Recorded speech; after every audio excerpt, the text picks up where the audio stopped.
Hello everybody, and welcome to Andrew Broussard Watercolors. Today I'm going to continue a motif that I've been playing with, and that is a vase or vase, flowers, and a fan. So this morning when I woke up, I was looking at Facebook, and there's somebody that I buy art supplies from off of Amazon. They have a Facebook page. It's Pan May, P-A-M space M-A-Y, and they sell Chinese art supplies. And they had a time lapse of this motif being painted in Chinese ink on pre-mounted paper. So this morning I tried it out with Chinese ink on pre-mounted paper, then on tinted paper, and now I want to try it out in Western watercolors. So I'm going to try to focus on the Ranson palette, which I'll talk about the colors as I use them. I'm going to use a Western watercolor paper. This is Stonehenge Aqua. It is 11 by 15, so it's a quarter sheet. It is 100% cotton and 140 pound cold press. I just soaked it with water. I'm going to paint wet and wet. And beyond my normal palette, I'm going to put out Prussian Blue. Really, the only reason I'm doing this is because last night when I was oil painting, I was using Prussian Blue, and I really just was having fun with it, and I wanted to experiment and see what happened within the realm of watercolor. Might not be the best application place for it, but we'll see. So I'm going to go wet and wet.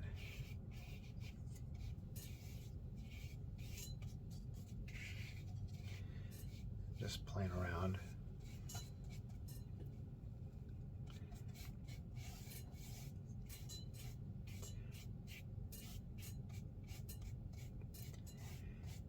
And we'll switch to raw sienna. Raw sienna does mix a kind of green with the Prussian blue, so be a little bit careful with that.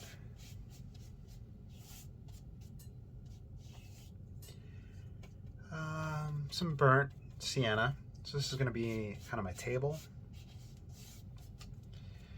Even throw some burnt umber there. I have a little bit of Payne's gray. I'm going to sit the vase in this area.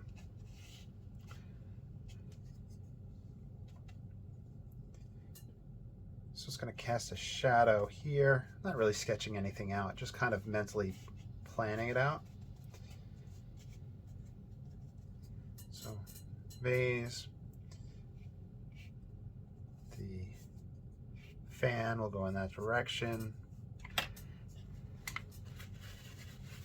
I think I'll lift out some highlights preemptively for flowers.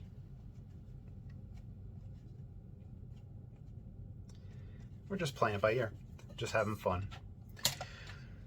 Okay, so what I'm going to do now is I'm going to pause the camera, I'm going to do a dry off, and we're going to look at how we could put in the vase. I'm lifting up some whites in that area where that vase is going to go. All right, so we're pretty dried off. Now, what I have here is a stencil that I cut out, back of an old painting. Folded it in half, cut it out so I get it nice and even. And there you go, we have a vase or vase. So I'm going to go in this region. In the other videos, I took a paper towel and stippled in the pattern on the paper towel with ink. I'm going to use the Hake since we're going with the Ranson approach. So I'm going to use this as a stencil. I'll stipple in. I'm going to focus my darker densities on the one side to kind of create light and shadow effect. You could probably just use Payne's Gray. This is Burnt Umber and Ultramarine.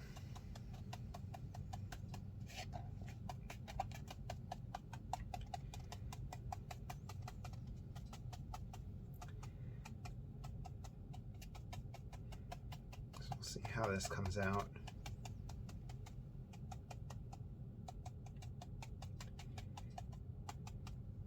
Might even grab a little bit of Prussian Blue for little differences. There we go. Now let's lift it up. See if we have the shape of a vase. We do. Now I'm going to use the edge of this to keep the edge of the fan in, so trying not to drag any of that wet paint with me. So this is going to be for the fan.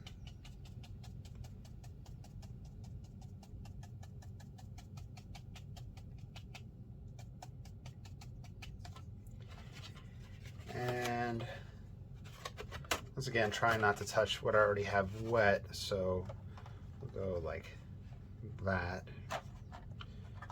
right here.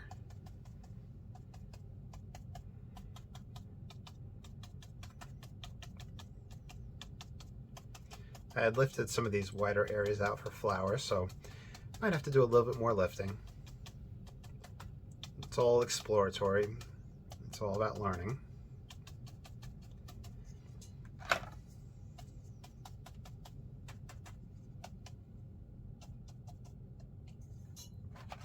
There we go. So you see, we just used that line right there and got a nice line. While I have the hake out, and before I do a dry off, I bring in my shadows, bring it up along the wall, bring a shadow along this edge.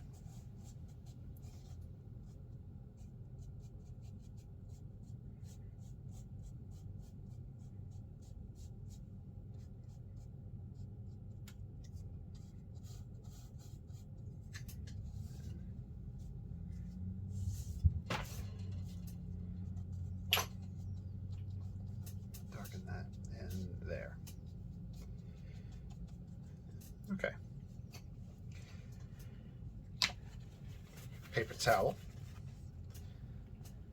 Lift out highlights if we can. Trying to avoid using any scrubbing or anything like that.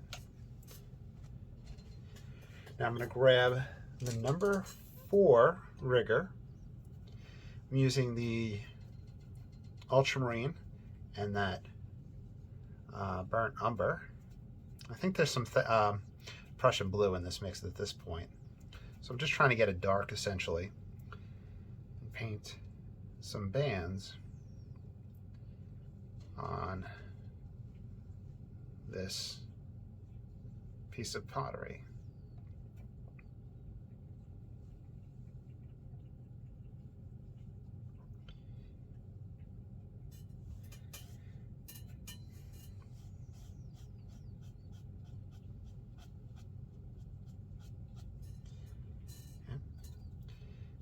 I'm going to take that dark, I'm going to paint the wood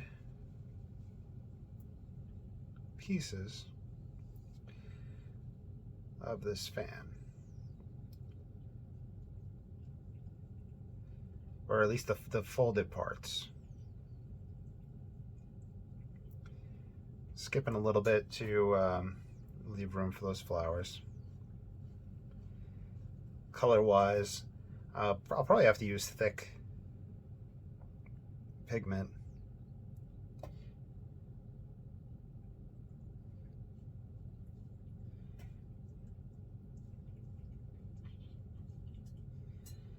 All right, let's connect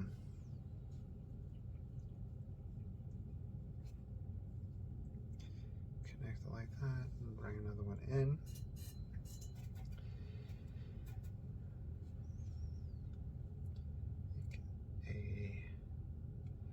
Dark on the lower portion.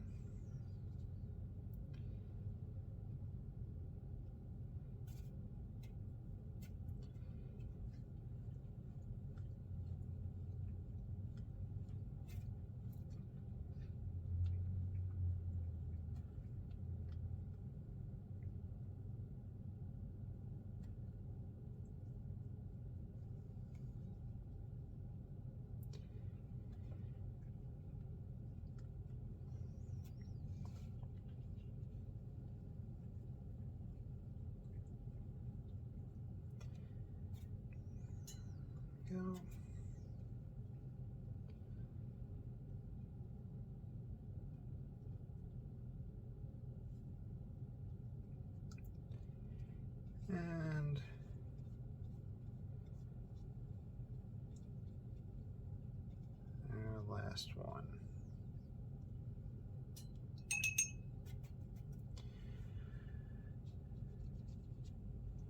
Wash in a little bit color into the fan. Since I did the background the same exact color as the fan, I figure it'd be helpful to change it a little bit.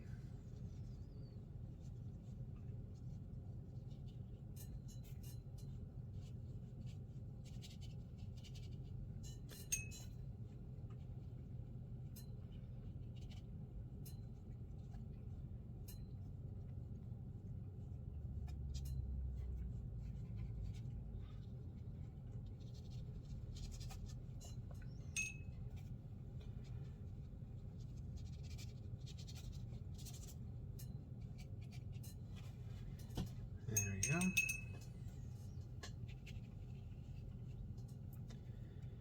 Payne's gray.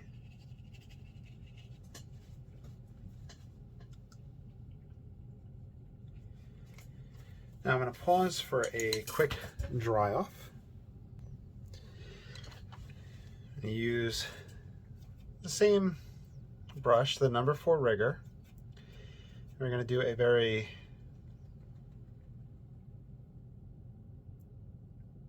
calligraphy type stroke for the stems.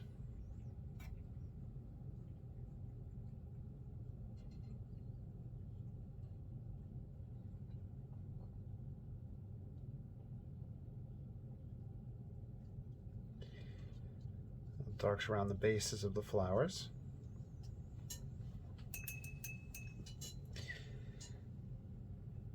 We'll go with lemon yellow.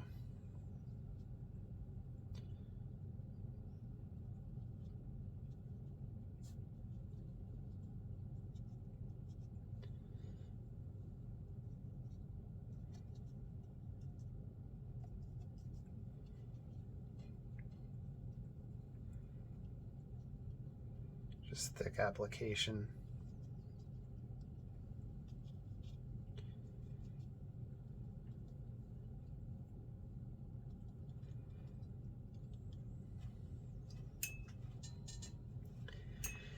Now, what I want to do is play around with that background tone, chroma of the color. Mix raw sienna with ultramarine.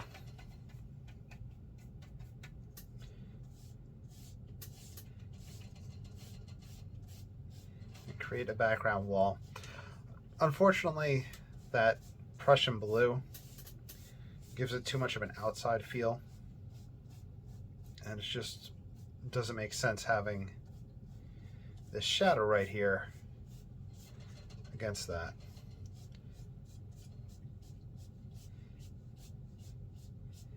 And as always, this is always experimental, so we'll push this in another direction and see how it comes along. I think that this may be an interesting, viable method for painting pottery, painting this motif, where you can extend it to other subjects. I'm not sure yet. I haven't put enough thought into that. Some burnt sienna here. But I'm enjoying this motif. Its simplicity and playing around with it in different mediums. I feel like it's helping me explore quite a bit.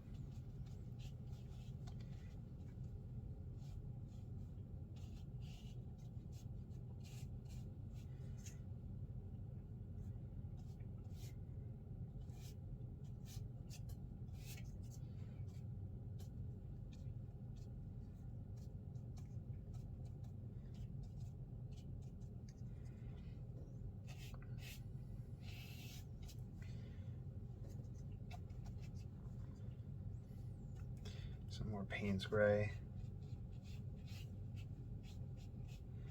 But I did enjoy putting that Prussian Blue in the beginning. I think I would use raw umber maybe as a background color. It's kind of like a cooler, darker greenish earth tone. That would probably help.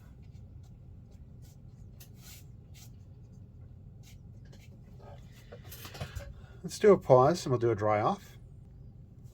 All right, so the dry off has been done, and I was just thinking grab the #1 rigger just for a little bit more like kind of stamen. I always feel bad if I'm pronouncing the words wrong. I don't think the flowers will mind though. Throw little stamens in there.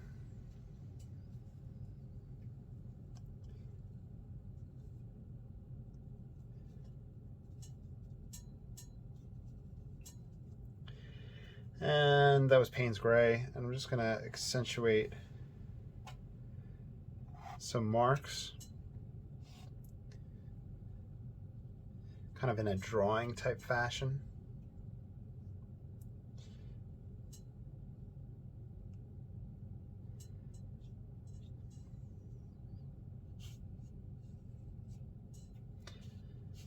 I think get a little bit more depth and feel to those spots.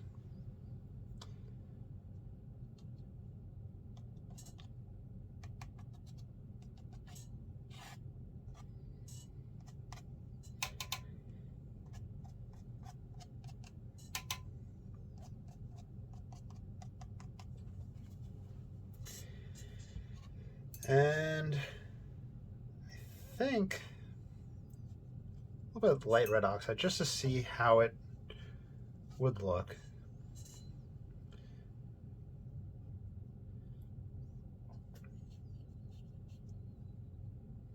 That it does add a little bit of beautiful color to it, so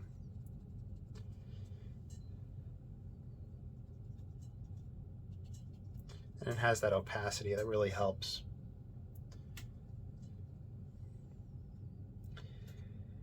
And a bit of ultramarine blue.